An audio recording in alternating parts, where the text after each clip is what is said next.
Natapos ang ating last chapter sa Sakamoto Days, kung saan nalaman ni Mr. Sakamoto, na kamag-anak ni Akira ang kanyang dating kaklase na si Rion Akao.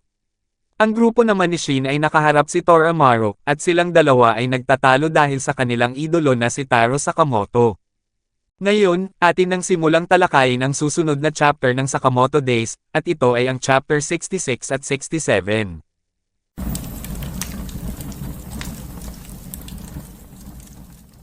Nagsimula ang chapter, kung saan inatake ni Toramaru si Shin habang sinasabi, na hindi kailangan ni Sakamoto ng kasama, na magpapabagal lang sa kanya.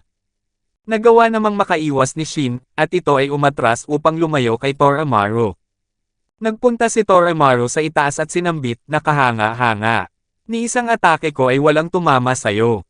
Mukhang talagang nababasa mo ang aking mga galaw. Ano ka ba, isang clairvoyant? Inihiwalay ni Toramaru ang kanyang patalim sa kanyang baril at sinabi, na kung ang kaya mo lang gawin ay umiwas. Biglang ibinato ni Toramaru ang kanyang patalim, habang tumalon naman si Shin upang maiwasan ito. Bigla namang napunta si Toramaru sa kanyang harapan, at itinutok niya ang baril kay Shin habang sinasabi, na bilang isang tagahanga ni Sakamoto, isa kang kahihiyan. Pinaulanan ng bala ni Toramaru si Shin, ngunit nagawa pa din nitong makaiwas. Napaisip naman si Shin at sinambit sa kanyang sarili, na ang babae na to. Mayroon siyang malaking sandata at alam niya kung paano ito gamitin.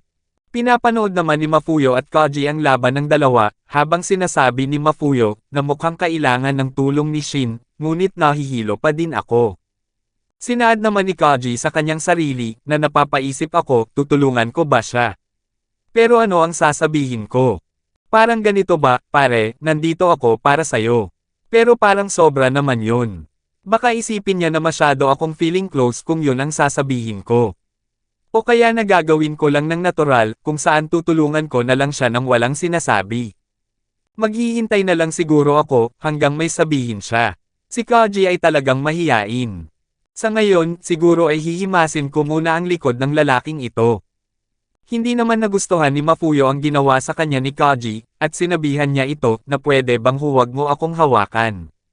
Ginamit ni Shin ang kanyang kapangyarihan upang tignan ang hinaharap, at nagawa niyang maiwasan ang papadating na atake ng kalaban, at nag-counter din ito.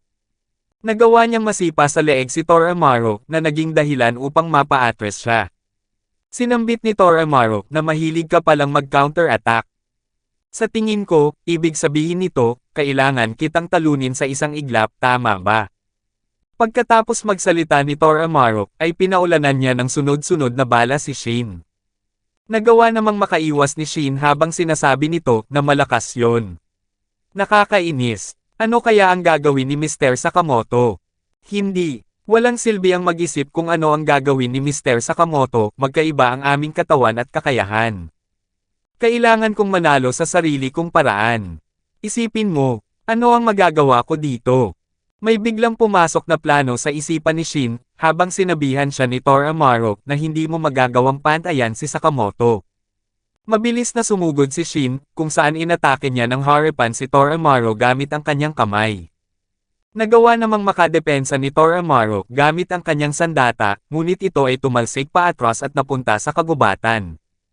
Sinabi ni Toramaru, na kahit ano pa, kaya kung tiisin ang mahihinang suntok na ganyan magpakailanman. Hindi napansin ni Toramaru na ang kanyang likuran ay bangin na, at ito ay nagulat na lang nang wala na siyang maapakan. Si Toramaru ay nahulog pababa ng falls, habang sinambit ni Shin, na narinig mo na ba ang tungkol sa isang talon na sobrang taas na hindi na kayang akyatin ng mga isda paakyat ng agos. Marami akong naririnig na boses ng mga isda. Si Toramaru ay tuluyan ng lumubog sa talon, habang sinabi pa ni Shin, na paggamit ng kapaligiran para sa sariling kalamangan, ay isang pagpupugay kay Mr. Sakamoto. Naalala naman ni Shin ang sinabi ni Toramaru, na kailangan kitang talunin sa isang atake lang, tama ba, at pagkatapos ay sinambit nito, na ang kapangyarihan na maghatid ng isang makapangyarihang atake. Mas mabuti pang bumalik na siguro ako sa aking mga kasama. Bigla namang nabasa ni Shin ang isipan ni Toramaru, na hindi, Sakamoto. Nakakainis, hindi ako makahinga. Napagtanto ni Shin na nalulunod si Toramaru, kaya inalis niya ang kanyang jacket, sapatos, at pagkatapos ay tumalon ito sa falls. Nakita na ni Shin si Toramaru at ito ay nasa ibaba ng isang bato. Sinambit ni Shin na ang kanyang Sakamoto doll ay naipit. Matagumpay na nakuha ni Shin si Toramaru, at habang lumalangoy ito paitaas ay sinasabi niya na ngayon siya ay talagang isang tapat na tagahanga. Matagumpay na nailigtas ni Shin si Toramaru, at agad na nagkamalay ito. Sinabi ni Toramaru na nasaan ka Sakamoto.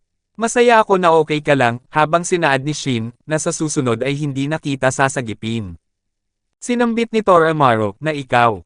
Bakit mo ako iniligtas, habang sinabi ni Shin na dahil alam ko ang feeling na tinitingala si Mr. Sakamoto. Bukod pa rito, hindi ka rin pababayaan ni Mr. Sakamoto na mamatay, yun lang. May napagtanto si Toramaru sa sinabi ni Shin, at pagkatapos ay nais niyang ibigay ang kanyang Sakamoto doll at sinambit niya na sayo na yun. Sayo na ang titulo na pinaka-top otako. Ikaw na ang numero 1 tagahanga niya. Sinambit ni Shin na naiinis na ayoko, habang sinabi ni Toramaru na bakit naman. Maaari natin siyang suportahan ng magkasama. Sinaad ni Shin na hindi ko gusto ang manika. Ang gusto ko ay ang buntot mo. Bigla namang lumitaw si Shinaya sa likuran ni Toramaru, at pagkatapos ay nagbitiw ito ng napakalakas na suntok na naging dahilan upang tumilapon si Toramaru ng napakalayo. Si Shinaya ay may suot na salamin, habang bigla namang inilipat ang scene kay Gako, kung saan may suot din itong bagay sa kanyang mata. Sinabi ni Gako na may lag, hindi nakapagtataka, siguro kailangan ko lang magkunwaring naglalaro ako ng Resident Evil. Ngayon, simulan na ang scouting. Si Gako ay kinokontrol si Shinaya, at ang may pakana nito ay si Kashima. Si Shinaya ay naglalakad papalapit kay Shin, habang dumating sina Mafuyo at Kaji sa kanyang likuran. Sinabi ni Mafuyo na sino yan, habang sinambit ni Shin, na sa palagay ko, ay isa siya sa mga special recommendation. Si Shinaya ay biglang ginalaw ang kanyang mga kamay, na para bang may hawak ito, na napansin ni Shin at naguguluhan siya sa nangyari. Ipinakita si Gako na kumakain pala habang sinasabi nito na nakita ko na ang lalaking ito dati, saan ko kasi siya nakita. Sinaad ni Kashima na Gako, tigilan mo na ang kalokohan. Magseryoso ka na, dapat ikaw ay nag-i-inspect, habang sinambit ni Gako na ngunit napakahina nilang lahat. Sinabi ni X na ngayon, huwag ganyan, ang mga tao ang bumubuo sa organisasyon. Sinaad ni Gako na oo boss, habang sinambit ni Kashima na mag-focus ka sa ginagawa mo. Sinabi ni Gako na kahanga-hanga. Ito ba ang virtual reality? Ito ang era ng remote killing. Hindi napagalaw ni Gako ang kamay ni Shinaya at sinabi nito na Mr. Kashima, mukhang sira na ito. Ayaw nitong gumalaw. Sinabi ni Kashima na suotin mo ang goggles, habang sinaad ni Gako na pwede bang ikaw na ang maglagay sa akin nito. Agad namang binaba ni Kashima ang goggles upang ilagay ito sa mata ni Gako, at sa isang iglap ay nakita niya ang nasa harapan ni Shinaya. Ang mga test admins ay hinawakan si Shinaya, habang sinasabi ni Yusami na tingnan ko nga. Ikaw test taker number 208. Ikaw ba si Nanyawa, habang sinabi ni Miss Ito na siya si Shinaya. Sinambit ni Yusami na Shinaya. Ikaw ay tanggal na dahil sa paglabag mo sa mga patakaran. Napatanong si Mafuyo na paglabag sa mga patakaran. Hindi nga siya nagbigay ng matinding laban. Sinabi ni Yusami na kapag wala kang buntot, ay dapat napatay ka na. Ipinakita naman si Gako na naalis niya nang hindi sinasadya ang buntot ni Shinaya. Sinaad ni Yusami na nakita namin ang mga katawan ng 4 na test takers kanina, ikaw ba ang gumawa noon, Shinaya? Pinahiga ng nakasombrerong test admin si Shinaya at sinabi na alam mo ba ang 2 pangunahing katangian ng isang mahusay na assassin? Pag-ibig at disiplina. Hindi namin kailangan ng mga tao sa JCC na pumapatay lang para sa kasiyahan. Sinabi ni Miss Ito na magkaroon ka ng konting respeto para sa mga pro, ito ang ikinabubuhay namin. Bigla namang yumuko si Gako, habang tinanong ni Kashima na ano ang problema. Sinambit ni Gako na wala naman. Ayoko lang sa mga school teacher. Binuhat ng nakasombrero si Shinaya habang sinasabi na hindi ka naman namin papatayin, pero hanggat hindi pa tapos ang pagsusulit, ay mananahimik ka muna. Pagkatapos magsalita ng test admin ay bigla siyang inatake ni Shinaya, kung saan hinawakan niya ito sa leeg at pinabagsak sa lupa. Hindi binitawan ni Shinaya ang leeg ng test admin, habang sinambit ni Gako na mayroon na akong sandata. Hindi inasahan ng lahat ang ginawa ni Shinaya sa test admin, habang patuloy na kumilos si Shinaya, kung saan binuhat niya ito habang hawak niya siya sa leeg, at pagkatapos ay winasiwas niya upang atakihin ang mga test admin, na para bang isang armas. Tumalsik palayo ang lahat ng test admin, habang agad namang sinabihan ni Usami ang kanilang backup, na paputukan si Shinaya. Napansin ni Shinaya ang papalapit na bala sa kanya, at hinaranggan niya ito gamit ang katawan ng test admin. Ang bala ay tumama sa ulo ng test admin, habang napahanga naman sa kanya ang sniper. Bigla namang lumitaw sa harapan ng sniper ang katawan ng test admin, dahil ibinato pala ito ni Shinaya papunta sa kanya. Si Miss ito ay nagpunta naman sa likuran ni Shinaya, at may hawak itong tali na puno ng patalim, habang sinasabi nito, na gaya ng sinabi ko, matuto kang rumispeto. Hinampis ni Miss ito ang kanyang hawak na mga patalim kay Shinaya, at ito ay nasugatan sa kanyang mga balikat.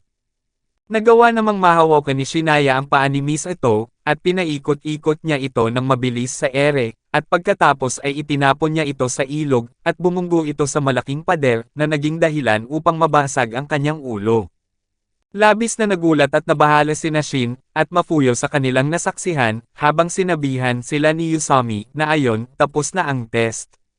Iligtas nyo ang inyong mga buhay. Nasa harapan nyo ang buong kinabukasan nyo. Si Koji ay agad na tumakbo palayo, habang niyaya ni Mafuyo si Shin, na tumakas na din sila. Sinabi ni Shin, nasusunod ako sa inyo maya-maya. Kung hindi ko kayang humarap at lumaban ngayon, hindi ko na makikita ang isang kinabukasan kung saan lalakas ako. Sinambit ni Usami, na ikaw ang tipo, na mamamatay ng maaga. Si Shinaya ay mabilis na tumatakbo papalapit kay Shin at Usami, habang bigla namang nakaramdam ng pananakit si Shin, at pagkatapos ay nagdugo ang kanyang ilong. Si Shinaya ay nasa kanyang harapan na, habang sinambit ni Shin sa kanyang isipan, na sumobra ako sa paggamit sa huling laban. Inilipat naman ang Shin kay Gako, kung saan ang kanyang kamay ay nasa itaas ng kanyang ulo, at tila hindi ito makakilos.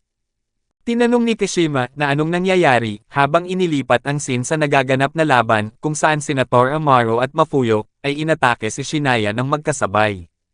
Sinabi ni Amaro na huwag mong kunin lahat ang karangalan, habang sinaad ni Mafuyo, na tama. Hindi inasahan ni Shin ang ginawa ng dalawa, habang nasisiyahan na nananabik si Gako sa mga nangyayari. Dito na natatapos ang chapter 66 at 67 ng Sakamoto Days. Paki-like and follow naman po ng ating Facebook page, nasa description po yung link. Muli huwag kalimutang mag-like, comment, share at subscribe sa ating channel. Salamat!